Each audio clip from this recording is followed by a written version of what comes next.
This is Road Gang Radio, and you're riding shotgun once again with Lindsay, Lawler, and Jimmy Mack, live from the Fastport Studios. Here we are. Welcome back. Well, Jim, I know you're excited about this. We're about to get real weird around here in the best of ways. But we're also going to ground because go gig 'em Aggies, go Texas. I'm talking to a boy from the Lone Star State, which also makes me happy, guys. Joining us next is Paul McGrath. He's an award-winning journalist, a longtime Texas writer. Yeehaw! He's now a debut novelist. His new book called Left. It's a sci-fi satire that's equal parts, as they say, Skinwalker Ranch, which, Jim, have you seen that show, Skinwalker Ranch? Who are you talking to? I'm sorry. As soon as I said it, I knew it was a dumb question. What are you doing? Go on. Well, it's equal parts Skinwalker Ranch weirdness and sugar storytelling, another great show on Apple, by the way. It's all wrapped up in this Mississippi heat. It's got Southern mystery. I have not finished the book. I am into it, but I have not finished the book yet. But the concept had me at alien abandoned in the South. Like, it's the perfect metaphor for modern America, or perhaps as Phone Master Dre said, maybe just an average Mississippi barbecue with his family. Yeah. We'll see which it is. Paul is joining us now. He, by the way, he still continues to teach at Texas A&M. He's a longtime journalist, first-time novelist. Paul, welcome to the show. We can't wait to get weird with you. Welcome to Road Gang Radio. Good morning. Well, thank you so much for having me. But one little quick correction: A&M made a change in its teaching policies, and so my teaching year right now is on hold. Oh. Do you what? That feels that feels vague. A change that doesn't include you. What kind of change is that? Well, they decided that they would go give the classes to full-time instructors instead of part-time instructors, like as I was. I don't know all the motivations behind it. It may be funding in some way. I don't know. That's budget. But hey, it's more time for fishing for me. More time for fishing. You time with your wife Liz at your fish on your fish-filled property on the lake. So good on you. They did you a favor ultimately, and probably more time to write the continued books, as this is book number 1. I know that we have many more to come. So good morning. Thank you for being here. Yeah, I've actually finished books 2 and 3 and starting on book 4. I'm really excited about what's coming next, by the way, because and we'll unpack the kind of elevator pitch for it in a second. We brought up the idea of sugar. Came to mind, by the way. And I deliberately, when I get books, I do not read the pitches before I actually read them, other than kind of the basic sort of summary. But the comparison stuff, Skinwalker Ranch did pop into my head as I was reading the book. Sugar popped into my head. Resident Alien with Alan Tudyk popped into my head. Yeah. But what was also really cool is that there are other tropes here, Lindsay, that I really love. There's rom-com, all that kind of Sweet Home Alabama stuff that plays itself through here. There's a lot of stuff that kind of percolates. And one of the things that Lindsay and I both love on this show, because so many of the truck drivers that listen to these books and read these books, they are so much more than just one thing. We like works of art that exist outside of genre. So I'd love you to kind of talk about, in an overall way, how it is you just kind of wrote what came to you as the thing unfolded. It really felt like, while there's a really clear story, a really clean setup and all that stuff, you just kind of let it be. You didn't force it anywhere and let it go where the characters kind of took you. Can you kind of explain what I mean by that? Well, I will try to. This is going to sound weird, but the story kind of came to me in a dream. I was not too long after I ended my career at the Houston Chronicle. And I had dealt with a lot of tragic stories, good stories as well, but a lot of tragic stories. And the Uvalde shooting occurred, the school shooting in Uvalde, Texas. And that really disturbed me. We keep hearing all this. They keep telling, our leaders keep telling us, a good guy with a gun can stop with a bad guy with a gun. Well, there was a case where that didn't happen, and it just stuck with me. So somehow, I guess in the middle of a dream, I said, what if somebody came from outer space and they had an idea on how to address these kind of things? And plus, my wife has been pushing me to write for decades now, so I sat down and started banging out the idea. And I threw in a lot of pop culture references and phrases like that I hope that the readers could find some identify with to some degree. I also kept some things, deliberately kept some things hidden. Like I don't fully describe what the aliens, or they come from the planet Xylodon. I don't fully examine, describe what they look like. So I kind of let the reader decide what in their mind's eye, what they look like. Well, and you also, I'm interested too with the title. You say you have a lot of some pop culture references in there, as you do, but the title "Left" also does a lot of work here. I assume, Yeah. I assume it's literal, but is it also speaking to feeling left out, left behind, politically left? Like, there's a lot of thematic ways you can go with that, right? Is that also up to the listeners or the readers' own interpretation? Absolutely. Part of it is the main character's name is Anton-7, and he's definitely left behind by his panicky colleagues, and he feels somewhat stuck. He eventually finds some friendship with a gentleman named Ezra Gator Hopkins, and who serves as kind of a tool to build empathy with humankind for Anton.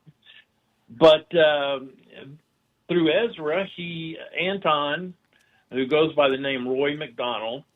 Oh, by the way, really quickly, I want to let our listeners know he goes by the name Roy McDonald, guys, because on the descent to Earth, he sees a Roy Rogers and he sees a McDonald's, which he learns later is like the worst place in the known universe, and he decides to call himself Roy McDonald based on that. Just wanted to kind of slip that in there. So, yeah, it's kind of really... That gives it cartoon vibes in a good way. In a good way. Go on. Yeah. There's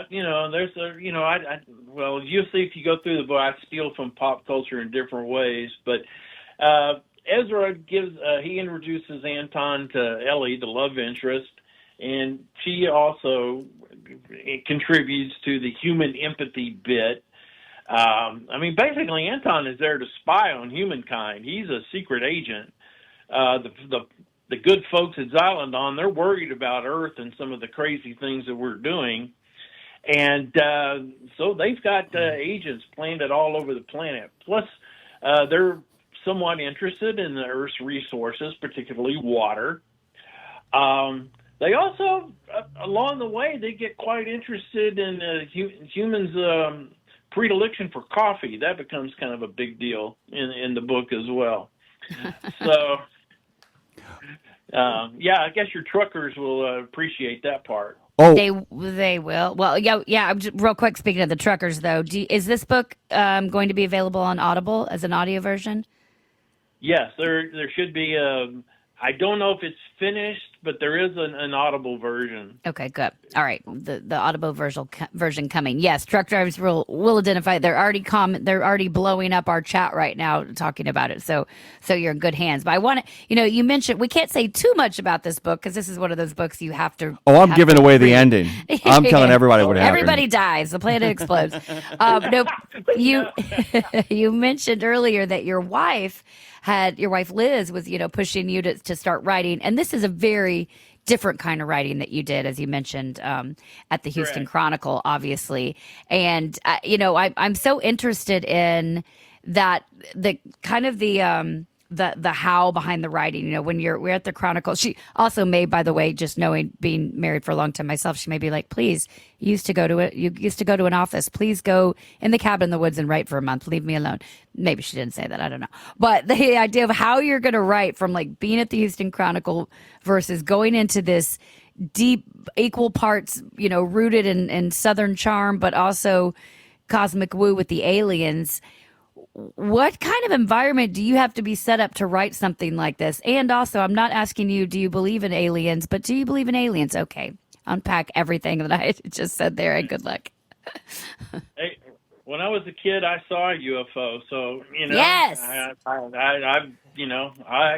hold open the possibilities of the existence. So, Well, you can't. You got to talk a little bit more about that. Tell us about the UFO you saw when you were a kid.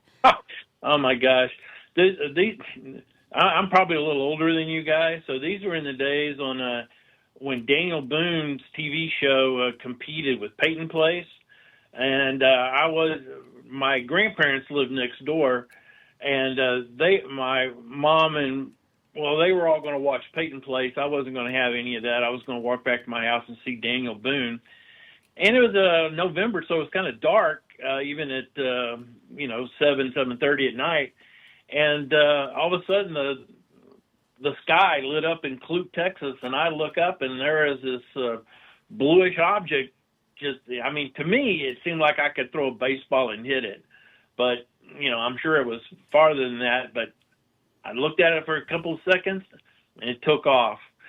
So, yeah, this whole concept of space travel and, this guy, it stayed with me since my preteen days, I guess. Wow. I wanted to ask a question because there's a trope that goes on here, and you've already mentioned it, that it's actually a really popular trope in science fiction. It's one that I really dig, as a matter of fact. It goes back to the day the Earth stood still. And there's a lot of other movies and books that really deal with it, that aliens are carefully watching the Earth. And they're watching the Earth rather than to colonize it, rather than to exploit it for its natural resources, which, of course, is always the invader. There's a sense here, and you've mentioned it, and I love this, that the Earth is young, it's promising, it's got some good things going on, it's got some awful things going on, but we're going to keep an eye on these guys because while they might be a little bit behind, if these guys ever get up to speed, given their proclivities, the rest of the universe could be in trouble. And I was kind of curious when you started writing the book if that was one of the foundational premises or if you were looking for a reason to give your main character to be there. Follow me? Yes, I do. I just decided one day, it was at the semester was over. It was December of 2023. I sat down at my desk and just started banging out the ideas and of different ideas for the chapter. It just it seems almost mystical in a way. It just sort of came to me. And I basically was able to get the first book done in a little over a month, which I was kind of surprised. Wow. Surprised at. I had, no real experience doing this. Thank goodness for Stony Creek Publishing for helping me out. I got up to like 40,000 words, and then, man, that seemed like a lot to me as a newspaper guy. But no, folks said that sounds like a novelette. So I kept going and got it up to 55,000 words. The next two books are more in the 75,000 word area. And I don't know. Am I answering your question? I think I missed it there. Absolutely not, but it's an infinitely interesting answer, though. I'll give you that right there. But that's exact. But you have answered it in this way, in the sense that it's like it feels like that you're so steeped in this stuff, that you're so kind of in depth in regards to all these different tropes, all these different stories, all these different ideas. Lindsay makes a great point that people are overnight successes or finish a great work of art in the blink of an eye, after 10 years of absolutely soul-crushing, work, and the idea of always making a deadline as a newspaper reporter, you and I share that in common, but always having to make deadlines, meaning it's a really interesting situation that develops that you've been writing daily all your life. So the idea of writing a novel isn't as far away from you as you would think because, man, sometimes people don't realize, they go back and look at all the stories they've written as a newspaper reporter and realize they're telling a mosaic story about a community as well. So that's, so you answered it. You answered it. I mean, kind of, sort of. That's okay. That's all right. I saw the Keanu Reeves version of Day the Earth Stood Still seems to be more appropriate than the original because there is Keanu Reeves his character talks to an embedded agent. He meets him at this older Asian man he meets at a restaurant. So I don't know, maybe that stuck with me somewhere along the way, but and I drew a lot of different little anecdotes and incidents from my career and my life that I just threw into the book. it's like Ezra. Every small town has an Ezra Hopkins. The guy who's the unofficial mayor, who knows everybody. Everybody knows him, and is like the beloved figure. So growing up in small town Texas, I threw some of that into the book. Well, and what's cool here, Jim, this goes back to what I talk about a lot in music, Paul. I'm a songwriter, and I'm sort of obsessed with the idea with throwing the word genre out the window when you're trying to create and just being like, what did I create today? What do I feel like creating today? What comes out today? I mean, you talk about kind of magically, mystically, this came to you. I believe that in songwriting as well, the things that are meant to be created. And what's really interesting about this that I want people to understand is the idea of you're mixing satire with sci-fi, which is really takes guts, guys, because it's hard enough to write one or the other, and you're doing both here, as well as coupling it with all your investigative journalism, your journalism background from the newspaper side. So I'd say right there, as far as bridging the gap between music and authorship, that's taken genre sort of out the window. Satire, investigative reporting, and then you didn't just drop this alien into Area 51 or somewhere that would make more sense. You dropped him in Mississippi, not even Texas. So you literally are genre blending and all that. Were you aware you were doing that at the time? Because that's what's interesting about this project to me. All the influences. I can't say that I was, consciously thinking genre blending. I was trying to throw in enough references that the average person might find. I didn't want to make it a sci-fi preachy book, but but there would be enough things that the average Joe would identify with and be interested in. Just like I throw in the aliens become very fond of the Buc-ee's chain, and in fact they have a station or refueling station on the backside of Neptune, and it has become nicknamed Buc-ee Station.